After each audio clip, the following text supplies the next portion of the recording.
Imagine a world shaped in the shadow of the French Revolution and the turbulent decades that follow, of France still finding its moral compass amid poverty, injustice, and hope.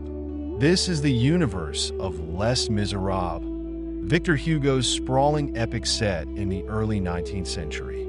Across its many pages and countless subplots, the novel follows a diverse ensemble of characters: ex-convicts, police inspectors, struggling students, desperate mothers, cunning thieves, and star-crossed lovers, through a narrative that mixes raw human suffering with moments of profound compassion, redemption, and spiritual awakening. Today, we'll journey together through the entire story, immersing ourselves in its vivid settings, getting to know its unforgettable characters, and understanding how their fates intertwine against the backdrop of Paris's cramped neighborhoods and revolutionary fervor. By the end, you'll know the full arc of Les Misérables, with all its heartbreak and hope laid bare. We begin in the year 1815, not long after Napoleon's defeat at Waterloo. France is a place struggling to find stability. The old aristocratic order has been toppled, and the monarchy restored, but the common people suffer under grinding poverty and social injustice. It's a world where a stolen loaf of bread can haunt a man for decades, where orphans wander cold streets, and where the law often seems merciless to those at the bottom. Hugo plunges us into this moral landscape to set the stage for one of literature's most remarkable heroes, Jean Valjean. Our first introduction to kindness in this harsh environment comes through Bishop Muriel, Monseigneur Bienvenu, a gentle, saintly figure who lives in a small town called Digny. He's a man who practices what he preaches, giving most of his modest wealth to the poor, extending comfort to the needy, and inspiring everyone around him. Enter Jean Valjean, a gaunt, weathered man fresh from 19 years in prison. He was condemned long ago for stealing bread to feed his starving family, and each escape attempt only extended his sentence. Free at last, he roams from inn to inn, desperately seeking shelter, but no one will host a convict. He's shunned, scorned, and driven into the night. Eventually, he stumbles upon the bishop's residence, and despite learning Valjean's past, the bishop welcomes him warmly, offering food and a bed for the night. This single act of mercy changes Valjean's life, but it doesn't happen immediately. That very night, Valjean succumbs to old habits. He steals the bishop's silverware and flees. The next day, the gendarmes drag him back, caught red-handed. In a stunning gesture, the bishop not only refuses to accuse him, but claims the silver was a gift, and even gives him 2 candlesticks besides. This moment shatters Valjean's worldview. He realizes he's been treated with grace far beyond anything he deserved. The bishop's compassion plants the seed of transformation in Valjean's soul, sending him on a moral journey that will define his entire life. After wrestling with his conscience, he tears up his criminal identity papers, symbolically leaving behind his old self. He resolves to become an honest man and repay the moral debt he owes to the bishop's kindness. Fast forward a few years, and we find ourselves in the industrial town of Montreuil-sur-Mer. Under a new identity, Monsieur Madeleine, Valjean has reinvented himself. He's become a successful factory owner, beloved by the people for his generosity and charity. He builds hospitals, schools, and provides fair wages. Unbeknownst to most, he is the same man who was once branded a dangerous convict. Now he walks upright as a pillar of the community and is even made mayor. It is in this role that he encounters Fantine, one of the novel's most tragic figures. Fantine is a working-class girl who once fell in love with a charming student, had his child, and then was abandoned. Left to raise her daughter Cosette alone, Fantine, desperate for a steady upbringing for her child, left Cosette with the Thénardiers, an innkeeper couple, while she headed to the city to find work. The Thénardiers promise care and protection, but in reality, they are swindlers who mistreat the child, forcing her to do chores and demanding more and more money from Fantine. In Montreuil-sur-Mer, Fantine works at Valjean's factory, but a rumor about her illegitimate child leads to her dismissal, a moment that Valjean is not personally aware of until it's too late. Jobless, Fantine spirals into poverty.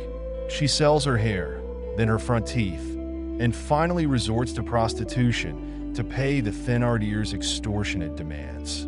One cold night, an arrogant gentleman insults her, and she retaliates. The police arrive, and Inspector Javert, the local authority, wants to arrest her.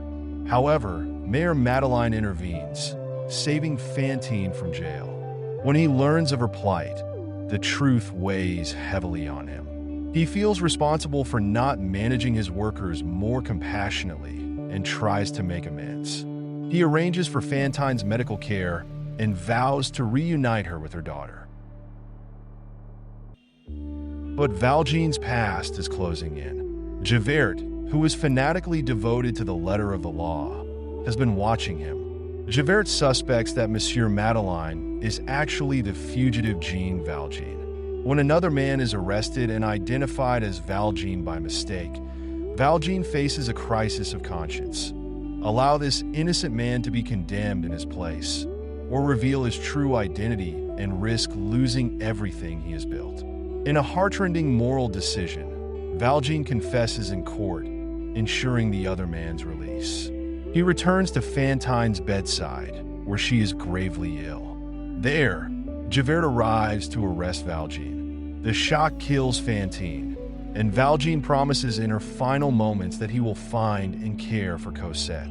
After a dramatic escape, Valjean heads out into the night to fulfill his promise. We shift now to the Thénardiers Inn at Montfermeil, just outside Paris. The Thénardiers are cruel, greedy innkeepers who force little Cosette, Fantine's daughter, into servitude. Cosette is only about 8 years old, dressed in rags, carrying heavy buckets of water through the forest, living a life of fear and misery. Valjean arrives under cover of darkness. He watches as Cosette struggles to fetch water late at night. Moved by pity and remembering his promise, he buys her a beautiful doll and steps in with fatherly tenderness, a kindness the little girl has never known. Valjean negotiates with the unscrupulous Thénardiers. After paying them an enormous sum, he takes Cosette away, effectively becoming her guardian. The two flee to Paris, where Valjean raises her as his own daughter. He is deeply protective, careful never to draw unwanted attention. Cosette transforms under his care, blossoming from a fearful child into a gentle, loving girl. Valjean, who has never had a family, finds true meaning in caring for Cosette. This relationship, a father and daughter bound not by blood but by compassion, becomes the central emotional core of the novel. It's through Cosette that Valjean redeems his past and claims a future built on love and moral integrity. Yet Valjean's freedom is tenuous. Javert is relentless in his pursuit of the convict he once knew. Learning Valjean is at large, Javert prowls the city's streets. To evade him, Valjean and Cosette take refuge in a convent. Hidden behind the high walls and quiet gardens, Valjean works as a gardener, and Cosette is given an education by the nuns. Within these peaceful confines, years pass. The outside world moves on, revolutions simmer, and the next generation grows up. Cosette grows into a graceful, intelligent young woman, sheltered but pure of heart. As time moves forward, we find ourselves in Paris during the early 1830s. The city is restless, discontent with the monarchy of Louis Philippe, radical ideas circulate among students and working-class citizens. The tension crackles in the air, and political clubs meet in dimly lit rooms. One such group is the Friends of the ABC, young idealists dreaming of equality and justice. They are led by Enjolras, a passionate revolutionary. Among them is Marius Pontmercy, a young law student estranged from his wealthy grandfather. Marius's father was a soldier under Napoleon, but Marius grew up unaware of his father's heroism due to his grandfather's royalist stance. Upon discovering his father's legacy, Marius becomes introspective, independent, and somewhat romantic. Marius lives in a rundown apartment and struggles financially. He's kind-hearted but naive, torn between loyalty to family tradition and admiration for revolutionary ideals.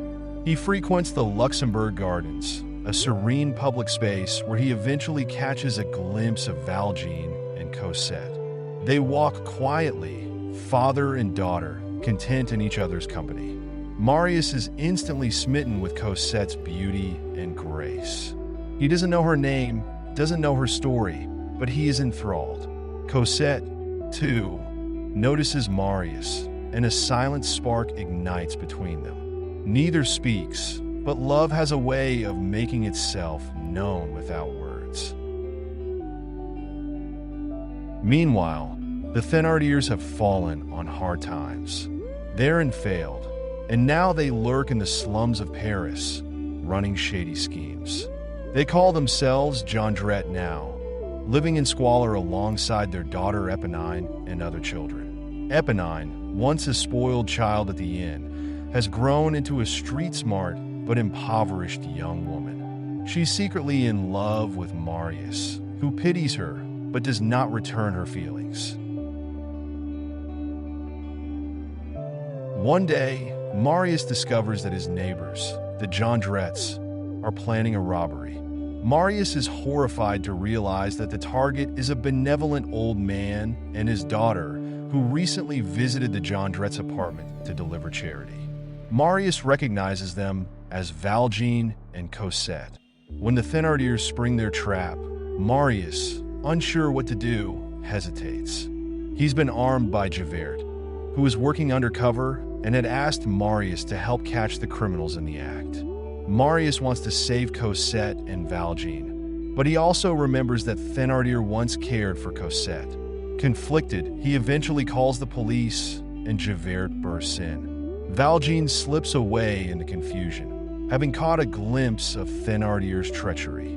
Now aware that the Thénardiers are nearby, Valjean decides he and Cosette must move again, fearful that they are recognized and that Javert might be close. Marius is devastated. He has lost his only clue to finding Cosette again. Distracted by love, he drifts away from his revolutionary friends. He yearns to find that lovely girl who vanished as abruptly as she appeared. Eponine, eager to please Marius, eventually tracks down Cosette's address. Marius's heart soars. He haunts the garden walls of the house where Valjean and Cosette live. One evening, the young lovers finally speak. It's an enchanting moment. Two souls meeting under starlight, separated by a modest fence, whispering promises of eternal devotion. Cosette, who has lived so long cloistered and protected, feels her world expanding. Marius, who has hovered on the brink of adulthood, grows more decisive and passionate in her presence. Their love is instantaneous, deep, and pure, defying the harsh realities around them. But Valjean's instincts warn him that staying in one place too long is dangerous. Sensing Cosette's distraction and noticing strange signs that they've been discovered, Valjean announces they must leave for England. Cosette is heartbroken at the idea of leaving Marius without explanation. Marius, too, is in despair when he learns of their impending departure. At the same time, the political situation escalates. Following the death of General Lamarck, one of the few public figures beloved by the poor and sympathetic to revolutionary causes, tensions boil over. The Friends of the ABC seize this moment to spark an uprising. They construct barricades in the narrow streets of Paris. Red flags unfurl, muskets are distributed, and songs of liberty echo through the night air. Marius, distraught over losing Cosette, finds himself drawn into the chaos.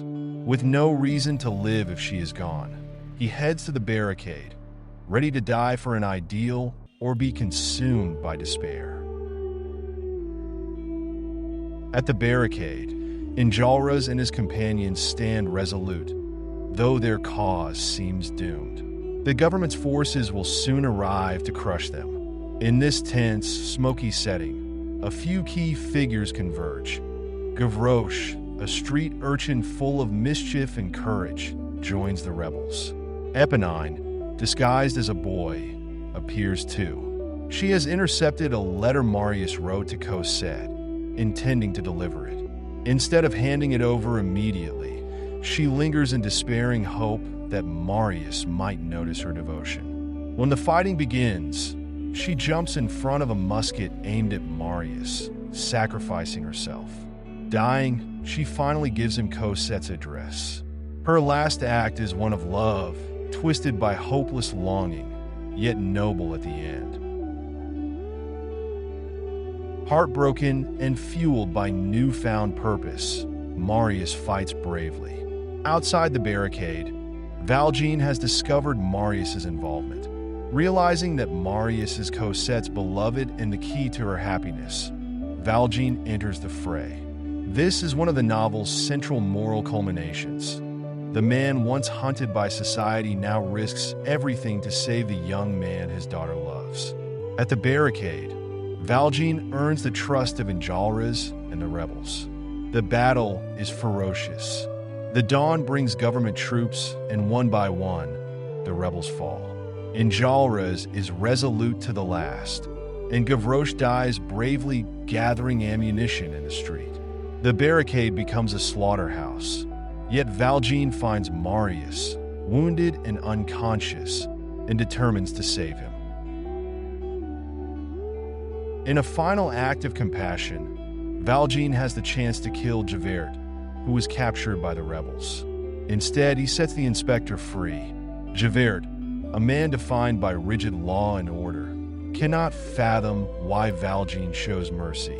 This confounds him, planting a seed of internal conflict that will soon sprout into a tragic resolution.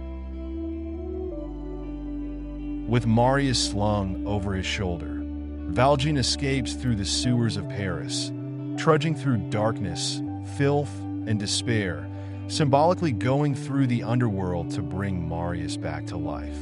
After hours of struggle, he emerges, only to encounter Thénardier lurking near a grate, scavenging valuables from the dead.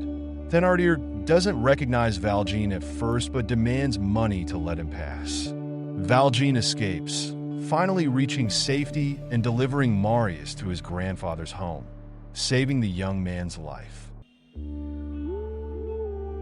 After ensuring Marius is safe, Valjean steps out into the city where Javert awaits him. Instead of arresting Valjean on the spot, Javert is strangely silent. He escorts Valjean back home, giving him leave to visit Cosette briefly. In those quiet moments, Javert experiences a moral crisis.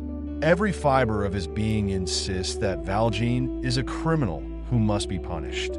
But Valjean's mercy at the barricade and his unwavering commitment to good deeds contradict Javert's black and white worldview. Javert cannot reconcile law without mercy, justice without compassion. Unable to exist in a universe where the lines have blurred, Javert sets Valjean free and then, in utter despair, takes his own life by throwing himself into the Seine. Javert's suicide is a powerful statement. The man who lived by rigid rules cannot survive in a world that acknowledges grace and transformation. Marius slowly recovers from his injuries. Believing Valjean only to be a distant relative or a benefactor, Marius and Cosette get engaged. Their wedding is a joyous occasion. Valjean gives Cosette a generous dowry, amassed through years of honest labor. He watches as the young couple step into a future bright with possibilities. For Valjean, it's bittersweet. He has raised Cosette and now must let her go, yet he's grateful to see her happy and safe. But all is not settled. On the night of the wedding feast, Thénardier arrives in disguise to blackmail Marius. He claims to have proof that Valjean is a criminal and a murderer. He shows Marius a piece of Marius's own old coat, taken from the corpse Valjean supposedly robbed in the sewers. Instead of condemning Valjean, the evidence leads Marius to realize the truth. It was Valjean who saved his life at the barricade, risking everything to carry him through the sewers. Marius now understands Valjean's boundless goodness. Thénardier, foiled in his scheme, flees to America to seek new opportunities in crime. Marius and Cosette rush to Valjean's side, grateful and repentant. They realize that, out of a misplaced sense of honor, Valjean has been distancing himself from their marriage, afraid that his past might tarnish Cosette's future. They find him at home, weakened and near death. The truth is out. Jean Valjean has spent his life striving for redemption and has achieved it through love and sacrifice. In these final moments, he holds Cosette's hand, receives Marius's gratitude, and prays gently for their happiness. The old candlesticks from the bishop still glow nearby, symbols of the mercy that set his transformation in motion so many years before. As Valjean passes away, we are left with the novel's sweeping themes echoing in our hearts. Les Misérables grapples with the meaning of justice and mercy, showing us a man who overcame bitterness and hatred through the smallest seed of kindness. Hugo's world is one in which social conditions often crush good people, where the law can be blind, and where the poor suffer endlessly. Yet he also shows that human hearts can transcend circumstance. Valjean's moral journey from hardened criminal to saintly benefactor is central. It illustrates that no soul is beyond redemption, that love and compassion can heal deep wounds. Fantine's tragedy reminds us of society's cruelty toward vulnerable women and children. Cosette's rescue underlines how a child's life can blossom if nurtured with kindness. Javert's rigid worldview, shattered by grace, shows that inflexible adherence to rules without understanding the human condition can lead to moral collapse. The Thénardiers, cunning and selfish, represent the ugliest side of human nature. Yet even their existence serves as a contrast to the goodness of others, sharpening the moral outlines of the story. The revolutionary students and the barricades highlight the desperation and hope of a generation striving for a fairer world. Their idealism, even in defeat, symbolizes the eternal human desire for liberty and justice. Marius and Cosette's love stands for renewal, bridging old wounds with new dreams. They inherit a world shaped by Valjean's struggle and Javert's fall, a world where kindness might just stand a chance against misery.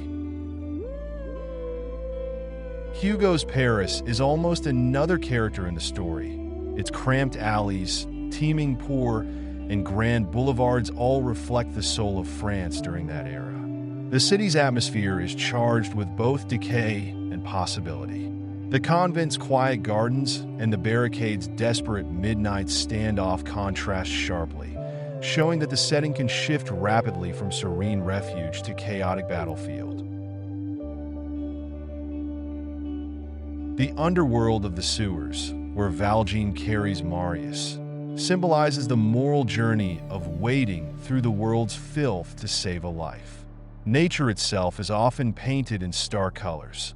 The darkness in which Valjean rescues Cosette, the moonlit garden where Marius and Cosette exchange glances, and the grim dawn breaking over the barricade. By the end of this monumental story, we are meant to feel a kaleidoscope of emotions. Pity for those who suffer without cause, admiration for those who forgive the unforgivable, sorrow for the fallen idealists, and hope for the next generation that might do better. The emotional core is Valjean's journey toward moral elevation. Each act of kindness he performs feels like atonement for past wrongs, and each obstacle he overcomes proves humanity's capacity to change. As we reflect on Valjean's death, we're reminded that redemption is often a quiet, private victory. The universe does not always grant fanfare to the righteous. Valjean dies in a modest room, comforted by the knowledge that he did right by others. This quiet heroism resonates long after the final page. Les Misérables is a grand narrative tapestry woven from many threads: social injustice, political upheaval, personal redemption, and the enduring power of love and mercy. Hugo doesn't shy away from showing the darkest corners of human existence: poverty, cruelty, hypocrisy, and despair. But he balances it with radiant acts of goodness. He suggests that while misery is widespread, it is not insurmountable. Jean Valjean's story is the heart of the novel. Starting as a hardened ex-convict, he becomes a savior figure, guiding Cosette into a better life and rescuing Marius from death. His relationship with Fantine's memory, his devotion to honoring the bishop's gift, and his mercy to Javert are testaments to a moral law deeper than the one enforced by uniforms and judges. It's a law of empathy, forgiveness, and love. Marius and Cosette inherit this new moral landscape, one cleansed by Valjean's sacrifices. They represent a fresh start, the possibility that love, compassion, and understanding might break the cycle of suffering. In the end, Les Misérables is about the persistent human longing for a just and compassionate world. Hugo's novel tells us that while we cannot always control the laws or the social conditions that breed misery, we do have a choice in how we respond to them. The story encourages us to choose kindness over cruelty, understanding over judgment, and to believe, as the bishop did, that a single act of mercy can reverberate through countless lives, changing the world one soul at a time.